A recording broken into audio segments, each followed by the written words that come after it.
SpectreVision Radio. And as we were pulling out, looking down the hill, me and the cameraman see this tall, very tall, black, head to toe black, slender built figure standing in the middle of the road looking at us. And I'm like, you see that? And he's like, yeah. He's like, is that a person? I'm like, that is too tall to be a person. Like at that distance, that's probably about a quarter mile. That, I mean, you can still tell that was a very tall being standing there. And the way it was standing, it was right in the middle of the road, right next to the field where I had my first sighting. But it was kind of leaning a little bit to the left, like it was like trying to figure out if we were heading down towards it or away. And I mean, the whole time, me and him are just sitting there talking, like I'm thinking to myself, holy crap, I'm seeing it again, and I got a witness with me this time. This is great. With infinite complaceness, people went to and fro of the earth about their little affairs, serene in the assurance of their dominion over this small, spinning fragment of solar driftwood, which by chance or design, man has inherited out of the dark mystery of time and space.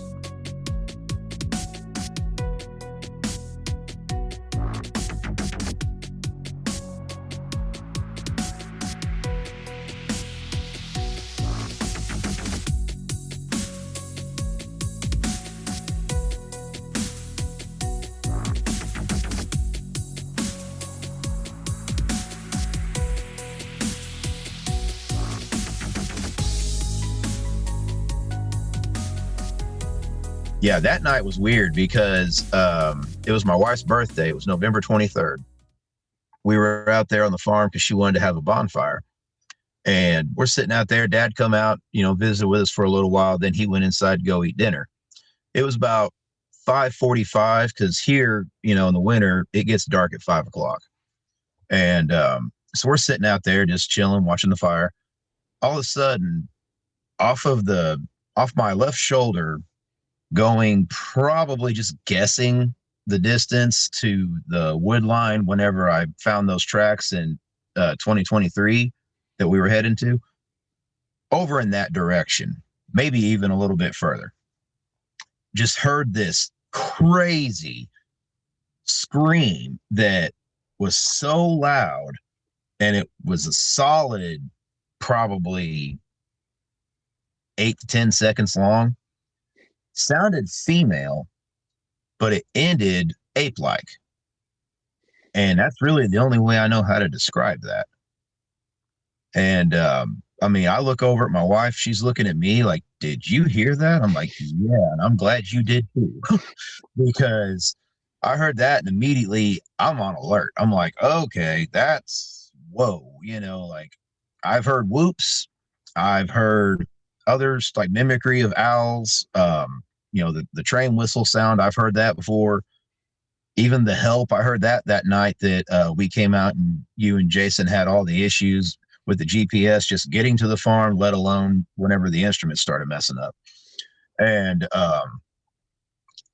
it is weird. That's all I can say on that, because that, like, it really freaked us out. And it was really foggy that night too, which did not help anything for trying to see. But there was a return howl that came from across the road, about in the field, but about maybe halfway down the hill to the creek, somewhere over in that area. And it was kind of funny, as funny as it could be, I guess, because to me, it sounded like Mama was hollering and one of the kids was answering back, but it answered back almost like, oh man, like it just, like, that was like the vibe I got. I don't know how to describe it other than that, just the vibe you got when you heard that howl or the call. It was just like, I don't know, it did it. It was like a whoop, but it was just like a whoop, you know what I mean? Like a whoop, like yeah. Okay, Mom. Yeah, basically. I mean, I know that sounds weird and everything, but that was just how it sounded. Now, by this point, one of my wife's friends had shown up because we invited a few people to come out and celebrate her birthday with us. And one of her friends came out there. So they were good. They were talking. We did explain to her friend, hey, this just happened. So if we're acting kind of weird, that's why. And they got to talking. So she was all, good with that and everything. But I'm still on alert because I'm like, okay, I've got a call over here. I've got a call over here. Now what? And what ended up happening was, so Joe, you know where the fire pit is there across from Dad's house, like right there where Jason always parked his truck at. So we're sitting over there, and there's that wood line, like going, like if you're going to go down the hill, there's that wood line right there, which is only about maybe 20 yards away. Right. So if I'm standing there facing the wood line, to the left, I start hearing bipedal foot movement. I hear it coming up to the right and in the middle. So I had 3 different sets of footprints going on that I was hearing. And it wasn't like it was, this one was over here and then it moved to the left or the middle and then it went over to the right. It was kind of creepy. But I got to thinking about what Dad said with the whole, every time he has a fire out there, they seem to come around and just observe. So that was pretty much it for that night. But it was just so weird because I was like, okay, I know that, I found different size tracks and everything, but like now it's like there's 3 of them right over there. And that was pretty cool and pretty, like I said, I didn't get like a scared feeling. It was just like, oh, okay, they're getting closer. But I just I didn't feel like we were in danger. I was just like, are they going to come out and we're going to see them, Well, especially in the case of a bonfire. I mean, you're basically perfectly illuminated as if you're under studio lights for the big, you're the big show, and you can't see anything outside of that firelight. You are not in the advantage there. So that makes sense. Yeah. And I mean, like, because you can even ask Joe, like coming up that hill on the side of the road that we were at, once you start coming up that hill, it's all wooded again. And so, I mean, even if that thing was in the open field across the road, all it had to do is cross the road, get into the woods there and come straight up. And then, like I said, the other one coming in the middle, I don't know where it came from, but I knew about the one that I heard, because if it was over there, and I mean, as big as they are, as much distance as they can cover, they can get over there pretty quickly, What is this calling for help? How many times have you heard the word help? And what does that sound like? I heard it once, and it was the night that we got the disembodied voices. It was right before it got dark. I got there to the farm first. I was coming down the main road, and I saw my dad on his tractor over at my cousin's house in the field over there. So I pulled over there and was talking to him, letting him know, hey, just reminding him, me and Joe and Jason are going to be out here tonight. So, if you hear us, that's us. And just letting him know, And when I went to get back to the car, I just heard, it didn't actually sound like a person yelling help, but it sounded like if something something was trying to mimic that and yelled it, like the tone and everything sounded kind of like help. I don't know if that makes sense, but that's the best that I can explain it. It was kind of like help, like that, It was like that. But it did it when you were going back to your car to leave. Yeah. And those woods where my brother had his encounter with the growling and all that was right behind me. So, I mean, I did think about that, and I was like, nope. Got in the car and went on over. Yeah, still gonna get in this car, my friend. Sorry, I did not fall for that. Okay, so Joe, from what Bryce mentioned, it sounds like, and I'm not trying to assume this is what's going on. Not everything is paranormal. I know that phones mess up, GPS messes up, but hey, let's go down this road. It sounds like maybe someone or something was trying to keep you from getting there to do what you were trying to do in a certain kind of way. And then once you got there, more things electronically were getting screwed up. Yeah. I mean, anybody who does this stuff, and I'm not an expert by any means, but anybody that's out here doing this stuff has said things about electronics failing. I mean, I mean, some of that you could just say I'm making mistakes, or whoever's running the equipment making mistakes with equipment or whatever. But it's just weird how it happens, right? When you're trying to research. So, we were about an hour away on this one night camping, and then we were using GPS to get to his place because we're not I'm from Illinois, but I'm not super familiar with every area. So we were just using GPS, Jason and I, to get back to his place. And it was just weird how, and again, so the GPS kept like it, how you put in an address and it'll bring up like 3 or 4 routes. So we picked a route, and as we're going, 10 minutes later, all of a sudden it switched us to a different route. And we kind of didn't notice, and we started going a longer way, and then it did it again and again, like it wouldn't take us on the direct route there. It was, and is that paranormal? Not necessarily, right? But it's just odd that the GPS kept screwing up, and it normally doesn't. Like, I mean, yeah, there's areas where the cell phone service isn't great down there, but we're on major roads at this point. But so that was weird. And then of course you have the batteries draining, while when we finally get out there, the typical stuff: battery drains, audio equipment malfunctions. I hit the on button, and then I look down and the audio's off. At one point, our both of our lav mics, I use Rode wireless mics, and they both turned off, like just turned off. Like, why are they turning off? They shouldn't Oh, turn you off have on to. me. I have those. You have to press Yeah, and hold those puppies unless yeah, the battery yeah, dies, right? Like that's the only other way it's going off. right. And I've had one turn off before, okay, but both of them at the same time, Yeah. Yeah. so it's just And weird. we were going live on YouTube that night because Yeah, that was the kind of like for like Halloween, you know what I mean? Just doing a yeah. live night investigation out there. On his phone, it said we were live on YouTube, but I've got people sending me text messages saying, "Hey, I can't find the video," and I'm like, "What? We're live?" Uh, And no, we weren't, but it said we were. It was really weird. And also the lightning detector. Remember that? Oh yeah, so Jason has a lightning detector, and there's a paranormal team that uses these, and they think like it could sense a power source or something.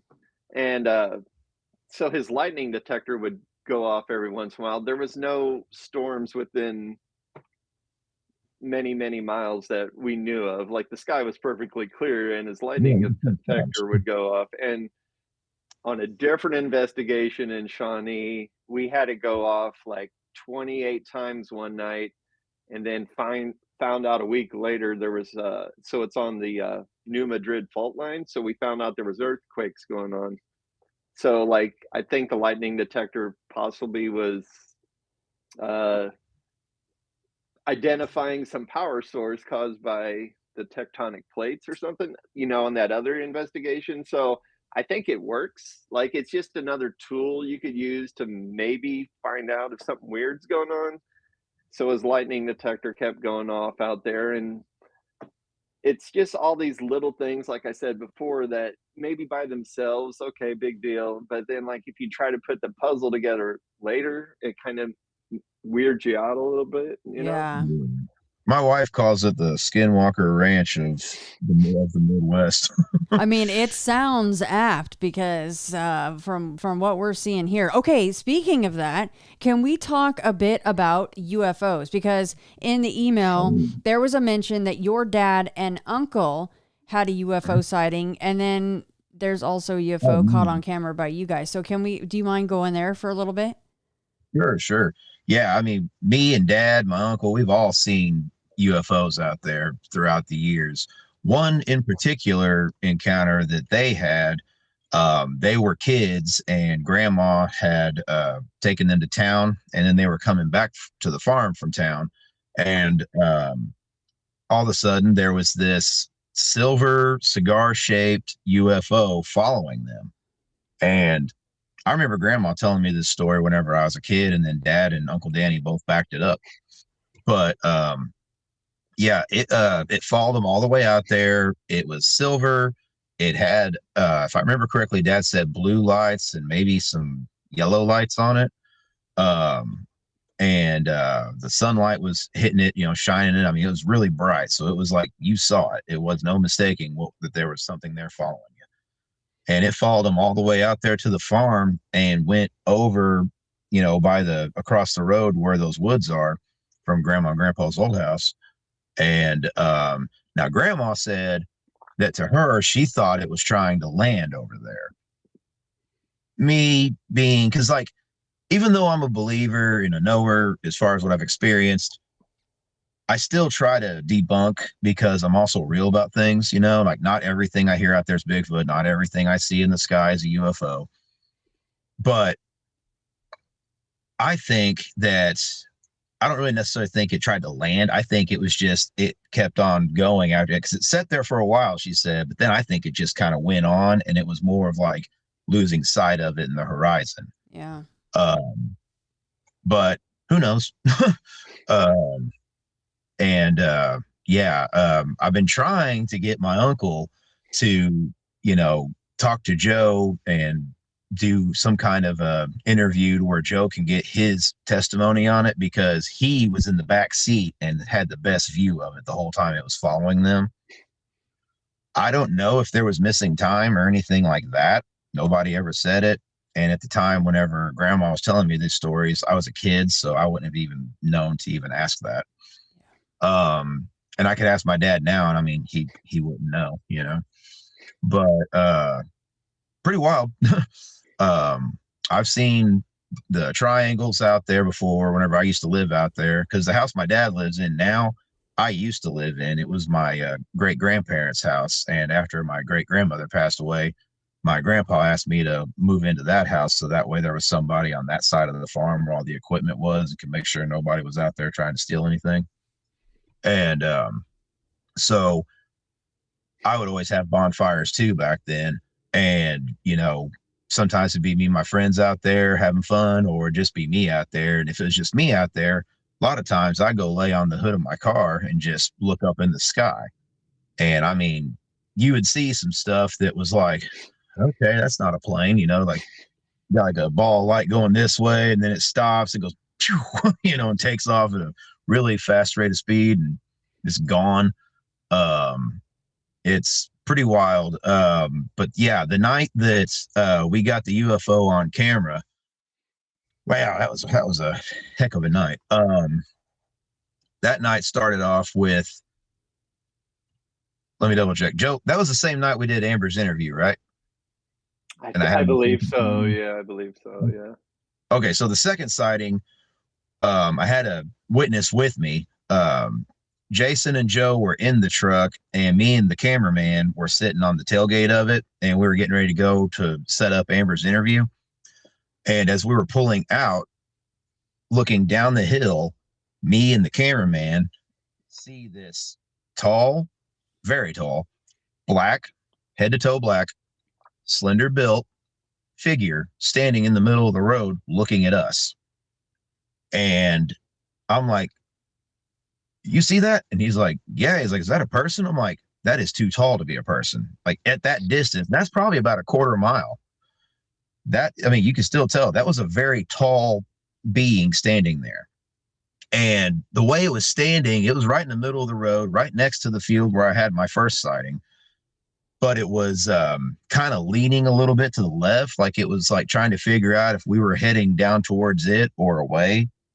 And I mean, the whole time, me and him are just sitting there talking, like I'm thinking to myself, holy crap, I'm seeing it again, and I got a witness with me this time. This is great. Never once did I think to like hit the side of the truck and be like, guys, stop, it's right there. You know what I mean? Because like me and him were too busy talking again in the moment and trying to debunk and all this and that. So yeah, Joe and Jason were a little sore at me about that one. But me and the cameraman, like we both saw it, and he's a total skeptic. Great guy, just a total skeptic. And he even said, well, maybe it's just a tar mark in the middle of the road that we're seeing because it's an old country road. And I'm like, tar marks don't stand up. Yeah, if they did, that would be quite disturbing. So, yeah. Very. Then we're talking about like Return of the Living Dead with Yeah, Tarman. that's something else. Yeah.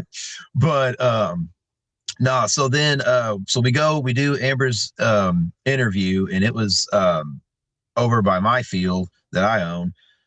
There's this pathway that the coal mine had put in because they tried to put a well back there, and they couldn't get water, so they just fixed it all back up, but they left the driveway they built.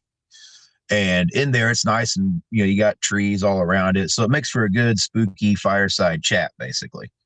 And there's a big thing of brush back there from all the trees that broke and branches and everything from the ice storm. So we got all that back there. We're sitting there, we're getting set up. Amber's just sitting there, and I'm running the parabolic and just kind of going around. And like, I did detect some footsteps, but they sounded really far away. I did make mention of it, but didn't really think much about it because I'm like, well, there might be something back there, because I only heard it for like briefly. And I thought, well, it sounded like two legs, but it could have been me just catching the end of like a deer walking or something. And then shortly after that, Amber goes, okay, who just threw a stick? And we're all kind of like, what? And she goes, the stick just hit me in the leg. Oh. Joe got it on camera, not knowing he got it on camera, because he had it on her. He was kind of trying to focus it in, get it all dialed in and everything. Jason was working the lighting, and the other cameraman, he was just kind of going around shooting B-roll. None of us threw a stick. So that was pretty wild. And it wasn't like the stick came out of the treetop and fell down and hit her, because you can see on there, it goes from like left to right. So that was pretty wild. So after we did all that, we're over there in a field, and we see these, Jason had this, it's just an IR camera. No, it's just a regular IR camera. Yeah. Well, I'm not talking about the laser. Yeah. He had one of those like laser pointers that if you shine one on an airplane, you can get in a lot of trouble for. Mm-hmm. And he was like, well, they say this works on calling stuff in. Yes, it does. Because right after he did that, it wasn't 3 minutes at the most. All of a sudden we started seeing all these red orbs in the sky, and they were going like right to left. And that's what I could see with the naked eye. And Jason had the IR, he was filming it. And it was just wild, because we were just sitting there watching it. My dad was there watching it with us. Like, everybody was watching these lights. And then Joe, I'll let you tell her what you saw whenever you got back home and looked at it on the computer. Yeah, so it's like, to the naked eye, to us, I thought it was the lights were kind of interacting and swarming a little bit, doing just weird stuff. And I'm out there trying to film, and we're doing Bigfoot research. And to me, like, I thought it was interesting, but like, I wasn't trying to film so much what the UFO stuff. Thankfully, Jason was really intrigued by it, so he's filming it, because he was trying to figure out what the heck was going on. It was weird. It was weird. So, when I'm reviewing the footage at home, you see what I could only describe as 4 lights, and it looks like it's would be on a pyramid shaped object. So a light on each corner, and like the top of it would be sideways, like a sideways pyramid, if that makes sense. And it rotated, and you could distinctly see the lights in unison rotating. So they're on a structure, right? So, and then it's on some type of structure. And Jason said he was watching it on a 65-inch TV, and he said it looks like there's a solid object in the middle, like it's darker. It's almost like, for lack of a better term, almost like cloaked in a way, except for the light, right? And again, it's one of those things where I'm like, okay, I don't know what I'm seeing here. But when I first saw it, like, my heart like jumped like on the screen, and I'm thinking, okay, is there a tower out there with some type of structure with lights? No. These guys live out in the, Jason and Bryce both live out in the fields, basically, where there's all kinds of oil equipment, farm equipment. I'm like, is there some type of equipment that would look like that with a rotating object. They're like, no, I mean, the lights were not high enough to be satellites and not low enough to be on a tower. So it wasn't a drone unless it was a huge drone. I mean, like at least No, it had to be a really big drone. like a helicopter, I mean, or bigger, I mean, to me, it didn't look like, to the naked eye, it was weird because the lights were kind of like almost not on a structure, if that makes sense. And then they kept disappearing, so couldn't really see them. But like the IR camera really picks up light really well, like natural light or flashlight or anything like that, So you can distinctly see these things on a structure. It rotates and then kind of goes away. So, but it was doing that for a good while, like what, 15, 20 minutes probably? Probably, yeah. I mean, it wasn't just in one spot though. They were kind of dancing around. So, I mean, people always talk about lights dancing around, things like that. That could be anything. But then when you see it on a structure, it kind of gives a little bit more substance to weirdness, Well, Bryce, what's the biggest of the triangles that you've seen, if you can guess? Well, when I saw them, they were, really high up in the sky and everything. And, I mean, I would say the biggest one I have seen is probably the size of my 2-car garage. So think about how wide that would be with like area to walk and put shelves on and stuff like that, and just as deep. So I don't know, Joe, you were in construction. What about would you think that would be dimension wise? Yeah, I mean, hard to guess, but yeah, hard. I mean, but that was probably the biggest one I'd seen. Yeah. And then the other ones weren't much smaller, but I think maybe this one was just a little bit lower down to where I could make it out better. Because I've seen them in the daytime and I've seen them at night.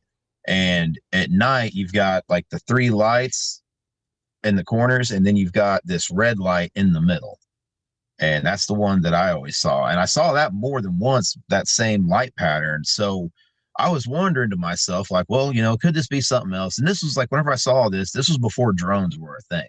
Like this would have had to have been the early 2000s, like probably 2006 to 2008, somewhere in there. And because that's whenever I lived in that house. And so yeah, it would have been in that time frame. And I mean, drones, as far as like people having them and everybody having a drone going out and shining around looking for deer or whatever, that really wasn't a thing back then. It was pretty wild. And matter of fact, whenever I watched one of the newer seasons, like one of the last 2 seasons of the X-Files, they were showing this triangle craft or whatever they called it, an ARV, and it resembled that quite a bit. So that kind of freaked me out. I mean, and so this is sorry, just real quick, Joe, this is for both of you guys. Upon initial sight and experience of the triangles themselves, was there a feeling, just gut reaction, that these were on planet, that it was ours, or that these are definitely off planet, nothing that we could make? I didn't think they were ours, especially whenever we saw the pyramid one, like just because of how quickly the response was to Jason shining that laser in the sky.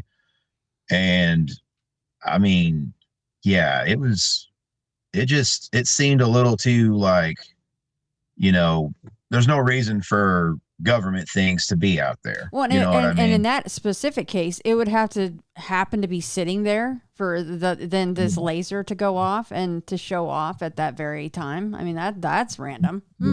Yeah. And I mean, the closest like air base or really military base in general to here would be Scott Air Force Base, but that's more towards St. Louis almost.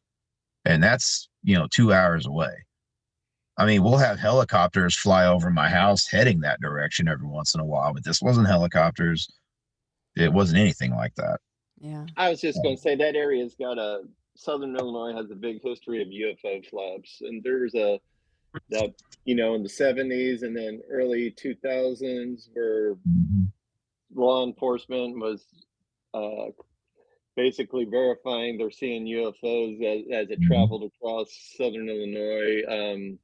Late 2000, like 17, 18, something like that, there was another flap. So, I mean, there's like a history of UFO stuff. I don't know if I'm going to go out there on a limb and say it's alien technology, but it's odd. I mean, so you're more like, I'm not quite so sure, Joe, as far as what your gut tells you. That's why I'm looking at the footage, trying to figure out if it's some type of equipment at a tower. Yeah. What the heck it could be. I don't know. I mean, I wasn't getting a vibe from the lights other than, oh, those are interesting. And, yeah. It was more interesting when I caught it. I mean, you've seen lights in the sky. I mean, what do you think? I mean, you're just like, well, that's weird. I mean, Bryce, have you guys thought about, even if it's not for capturing it on video or for a doc or anything, have you tried to think, well, maybe let's go out and try calling them again, essentially CE5ing them and seeing if that happens again? No, not really. Cause that freaked Dad out whenever he saw those. And, yeah, like Dad was pretty well like, it's like, he's like, I used to like living out here. And then Joe showed up and told me all these things to look for and everything. And now I don't really like it anymore. I'm always looking over my shoulder. Yeah. I mean, it seems like, especially on a clear night, because out there, it's not like living in town or living in a city where you got all the light pollution. I mean, you can see every star in the sky out there. It's beautiful. Yeah. And it's pretty easy to pick up what's going on out there. Like, you don't really have to call them in because more times than not, when you're out there on a clear night, you're going to see them regardless. So it's just, that's just how it is out there. And it's been that way since I was in high school, at least. Yeah. Oh, I can understand that. Okay, so here's a random question. You said that Amber, your wife, is quite sensitive. Do you notice that if she is around, especially if you're on that particular piece of property, that more tends to happen? Well, that night that she was there, yeah. Well, actually, a couple of times me and her have been out there and there's been things happen. Yeah. So yeah, definitely. And she always says that she has this like white light of protection kind of thing over, like, me and the kids and things like that. And that particular night, she said that she was taking it off of me. That way I could experience whatever was going to happen. And we did that night. We did get some pretty wild stuff. Jason blew an Aztec death whistle, which I don't know if you've ever heard the sound that makes, but holy hell, I would not want to hear that in the woods. Mm-mm. So he blew the death whistle. I think that I have heard that before. It's a very unsettling sound.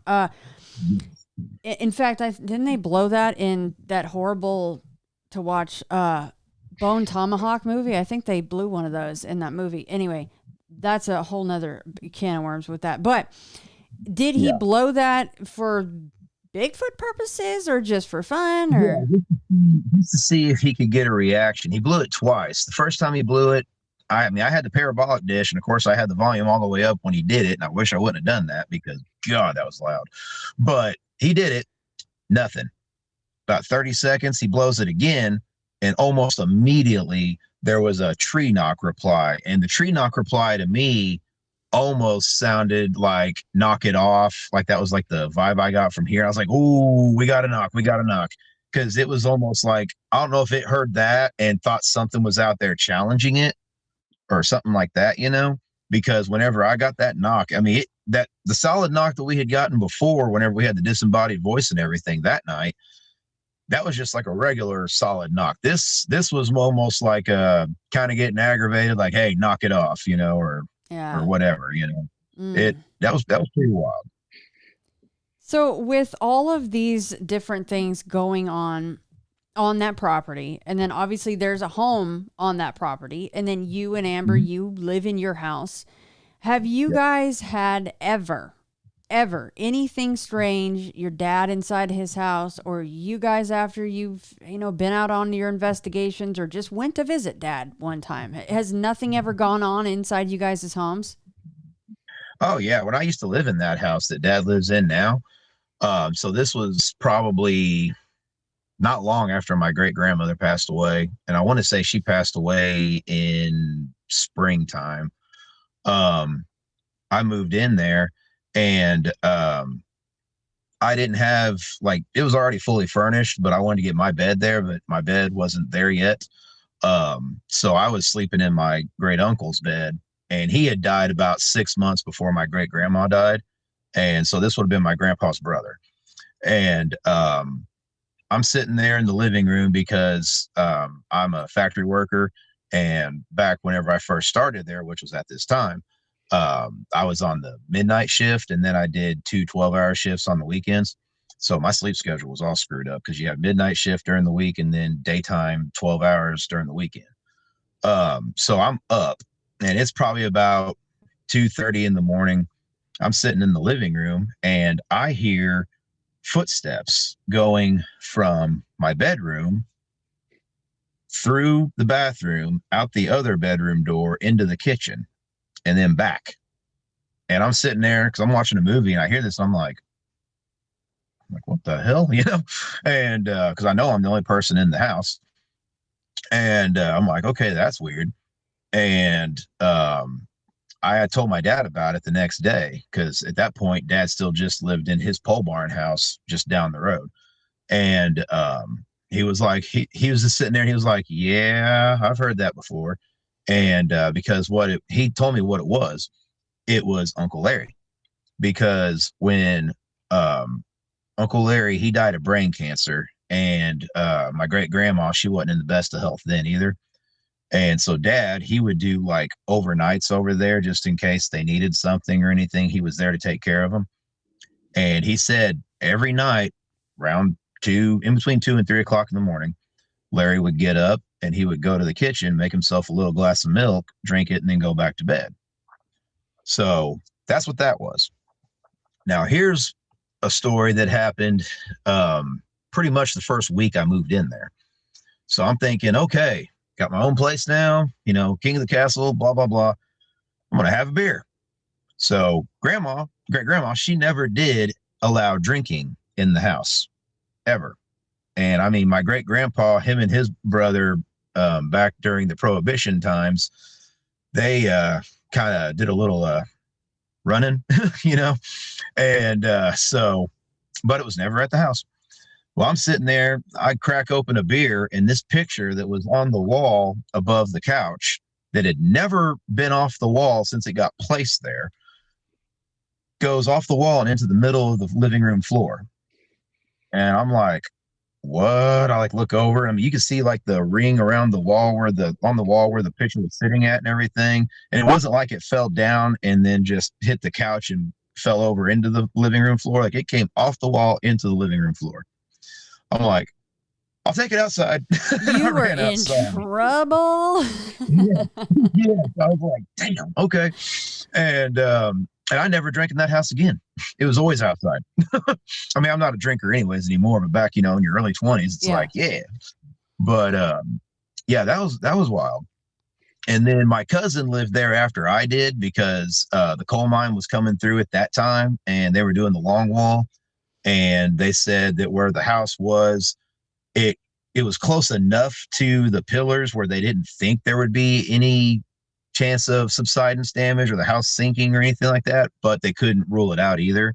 So I had to move. And of course they, paid for all that. But like I said, we never sold out though. They just paid us for subsidence and all that. But my cousin ended up moving in there probably about 5 or 6 years later. And I mean, he's not a believer in any of that stuff. So whenever I asked him about it, he's like, no, not that I ever remember. He's like, I don't remember anything like that. But I mean, like I said, he wouldn't have been looking for anything either. Or if something would have happened, wouldn't have thought about what it could have been. Yeah. But then Dad's noticed it too since he's been back there. Yeah, I just hope So, that none of the what really in some cases sound like little nasty things in the woods, whatever they are. I hope they don't decide to follow anyone home for any amount of time. Yeah, no, we haven't. Amber's really good about keeping the home protected, and as far as like on like a spiritual sense. Yeah.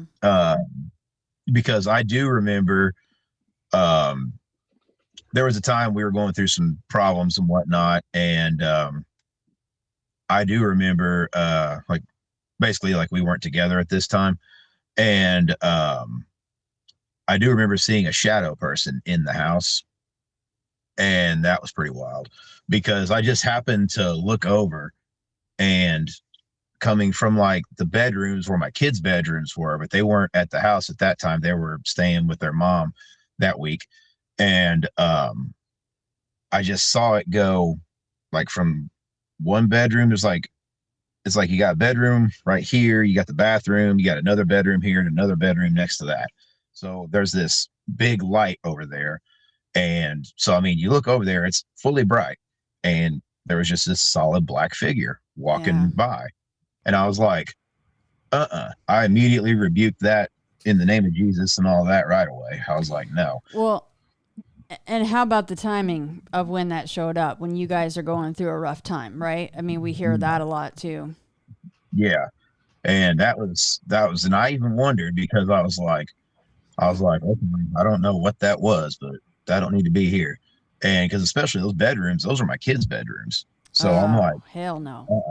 Yeah, Papa Bear was out. You know what I mean? And then, there was another time where, and I'm going to guess it was the same one, but this was a really weird encounter. So like all the lights are off in the house. I'm getting up to go to work because I have to get up at 4 a.m. every day to go to work, and I'm getting ready. And this was like another time that, they were with her. It was only about 3 months that we weren't together, and still married, just not, like we were just in a rough patch, but I'm getting ready, and I thought I saw something moving again back over in that area, and it comes like running towards me, and I'm looking at it and I'm like, like I'm gonna punch this thing. You know what I mean? It's like what I'm thinking. So I'm all like, all right, come on. But it like tries to go by me like it's gonna go out the front door.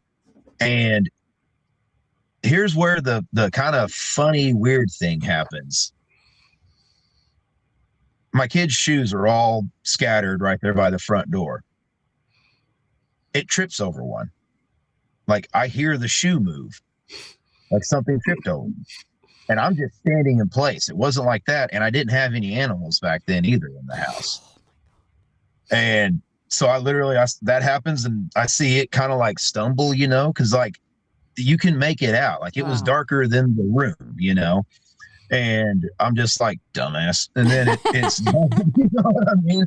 And I'm just like, because like at this point, I'm just like, whatever this is, I'm going to be stronger than it. You know what I mean? Because like, that's just where I was in it. And it's like, I'm not preaching faith or nothing like that, but I'm strong in it. And, and especially during that time, because, I had a lot going on and I was really trying to do everything I could to get my good karma going back, and, I told her about this and she was like, what? And I was like, yeah. And, so we ended up, she did something. I was at work whenever she did it, but when we gotten back together and all that stuff, and she did something. I don't know if she just maybe staged the house or whatever, but she did something. And anyways, we've never seen anything like that again. So, I love the fact that it tripped because whatever power and scare that it had in it just poofed away at that point, right? You're just like, exactly. Oh, please, dude, you can't even navigate my house and I'm supposed to be afraid of you. Yeah, right, exactly. The power of darkness has arrived. Oh, I'm going to trip over. Whoopsie. Yeah, jeez. It sounds like your wife. What's that? I was like, I ain't scared of you. I listen to Danzig. Yeah, dude, like get out of here with this rookie hour over here, bro. Send the next guy in. You're failing epically. Yeah, and I know people aren't going to believe that, but I mean, it happened. That's the only way I know how to describe it. Well, no, and Hey, why would you come up with a detail like that? I love, you know what I mean, like that it yeah. tripped over a shoe. Like who would? I love that. I love that detail. Yeah, and it's like you heard the shoe like topple over. So strange. That is a weird one, but I like that one. I definitely do. It sounds like your wife is a badass though. Like if anything was screwing around, she's like, listen, I'm gonna handle this. Yeah, she will. She's very, very good at that stuff. And I mean, she is super protective of all of us. So yeah, you won't let anything go by. If anything, even like when we're out at places or whatever, you know, she might pick up on something and, you know, just kind of does her thing or whatever, and it's, you know, doesn't bother us. I mean, has she ever been on the property and gotten a I don't know how else to say it, a read or, you know, kind of a bead on what it is in the woods? To an extent, she did say, she goes, I know that Bigfoot's out there. She goes, there's other things out there and I don't know what they are. She goes, those are the things that I'm doing the white light on you for. So she says that there is other things, and if she's doing the white light, then that means those things aren't necessarily peaceful like the Bigfoot are. She's like, I can even read the vibe of them. She's like, they seem peaceful. And I mean, unless they give me a reason not to be, if they ever try to do something to Dad or something like that, then it's game on, you know? But I mean, other than him just having the heebie-jeebies out there, he hasn't had a bad encounter, you know? Right. And so, yeah, I don't know. But I wonder, because like the whole Native American aspect to it, you know, I wonder if there's not stuff like maybe whenever the fort showed up and, you know, the white man, all that stuff, if maybe they weren't conjuring things to come.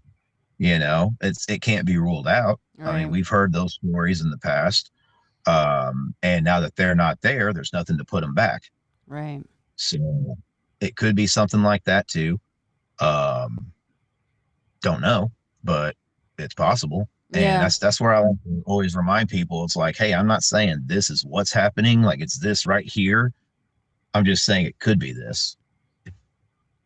Yeah. I just try to keep everything as I can, you know, to not rule out everything, but also question everything at the same time. Yeah, who could blame them for going, oh, you're going to take our land? Well, then this land shall be cursed forever because we're not going to be on it anymore and screw you guys. And who could blame them? Who could blame them at all? So, okay, well, let's talk about the documentary. When is it going to be coming out? When can people see it? Where can they see it? Good question. It's not done yet, you know. Yeah. Moving through. Hopefully in a couple months, and I know it'll be on Tubi. Hopefully we can get it on Prime. Prime's getting a little bit tougher for smaller guys to get on there, but hopefully my distributor can do that. But yeah, hopefully in a couple months, maybe 3 if you want to be realistic. I'm a one-man band as far as like editing and marketing and stuff like that. So it's just life gets in the way, but doing my best. Editing is pain sometimes when you got other things going on, that's for sure. But it's getting there. It's getting close. And I think Bryce come up with the title. Well, he come up with the name for what he saw. He calls it the Pond Creek Monster. And I kind of wanted to shy away from that. I kind of wanted to go Pond Creek Bigfoot because, you know, you have the Boggy Creek Monster, but I really like the sound of Pond Creek Monster. I think that's a great title. So we're going to go with that. And then probably Bigfoot and High Strangeness as like a subtitle, you know.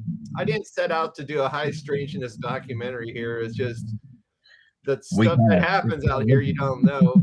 I will say I caution, like, especially myself, like people attribute magical things to physical creatures. Example is like the tiger, like when tigers weren't really well known, people would think they had magical powers because they'd appear out of nowhere and disappear because they're kings of the jungle, right? Yeah. So, I mean, if it's a physical creature, meaning Bigfoot, we give it these magical powers because it does things we don't understand, or it's a master of its environment. So I don't know if there's any high strangeness going on out there, but I did see a UFO. We did capture it on camera. I've possibly seen orbs out there. Yeah, we got pictures of that too. And Bryce is, I don't know if it was your cousin or whatever, has that one video where he went out and saw some orbs in the woods. And but again, like I don't want to, I'd rather it be a physical being that I could wrestle instead of a spiritual being that can mess with me. Yeah. Don't we all, right? We don't want them to be able to poof into a portal, because then we'll never figure this out. And that means that they, which seems like they do, but they pick and choose who they want to show themselves to, when they want to show themselves, and that's just how it is. But I do appreciate that, you know, you go out there for Bigfoot, and that's like the big sweeping narrative, but you're not leaving out the rest of the stuff, which a lot of people want to do. And I don't think that's not the right way to go about things. You there's so much other goodness and strangeness, and it doesn't fit, but that's what makes it wonderful and wacky and weird. And that's why, I mean, me personally, I love that, is it doesn't fit. So what is we're out going there on? whatever it is, you know. We thought we had a Bigfoot, but then all this other stuff fell into our laps, so it's like, okay. I mean, it's the in vogue thing right now to lump it all together, and I don't know if that's what we should be doing, or if we should realize it is together. I don't have any answers by any means. We just there are no experts. I have just as much evidence as anyone else, which is pretty much nothing. So, but everybody is experiencing these things, right? So you gotta talk about it at least. Well, exactly. And everybody yells, you know, where's the evidence? Where's the evidence? Well, at least, you know, when the documentary comes out, there will be some whatever you guys could capture, whenever the equipment wasn't failing you, or, hey, we're human, we forget to turn things on, things malfunction, whatever it is. Whatever you guys captured will be in there. So that is wonderful. Well, thank you guys so much for being willing to come on and talk about your family's property, Bryce. I really appreciate it. And Joe, just let me know when it comes out, and I'll help to shout from the rooftops for you. I really appreciate that, honestly. Yeah. No problem. Yeah. I'm looking forward to the new season of UFOs. It's going to be fun. We have quite the itinerary, going to several states, not just cities. Awesome. So it'll be a lot of fun. I don't know how much I'm looking forward to Ohio and Illinois in January, because a high of 20s. I'm like, woo, I haven't been out there in a while, but hey, that's how it is. What's that? Where at in Illinois are you going? I'm not even sure yet. I don't even have the specifics. I just know, like, Ohio, I think West Virginia, Illinois, and maybe Kentucky, but I'm not sure.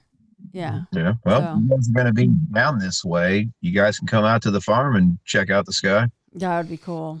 That would be amazing. Especially in a truly dark sky like that. There's nothing like it. Yeah. And that's the biggest ingredient for seeing anything strange in the sky, is that, like, you can imagine, I don't see Shisa here in Vegas, of course. I mean, everyone's like, oh, you must see UFOs all the time because Area 51's right there.